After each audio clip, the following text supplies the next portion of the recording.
حضرت ابو موسیٰ اشعری رضی اللہ عنہ کہتے ہیں کہ رسول اللہ صلی اللہ علیہ وآلہ وسلم نے فرمایا، جب بندے کا بچہ فوت ہو جاتا ہے تو اللہ تعالیٰ اپنے فرشتوں سے پوچھتا ہے، تم نے میرے بندے کے بیٹے کی روح قبض کر لی؟ تو وہ کہتے ہیں کہ ہاں۔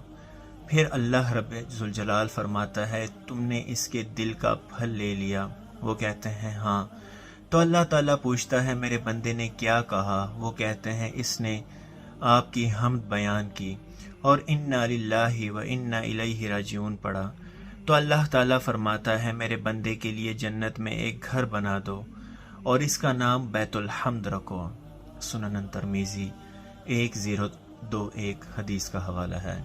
اللہ پاک ہم پر رحم فرمائے، آمین یا رب العالمین۔ اللہم صلی علی سیدنا محمد وعلی آل سیدنا محمد وبارک وسلم۔ جزاک اللہ خیرا کثیرا۔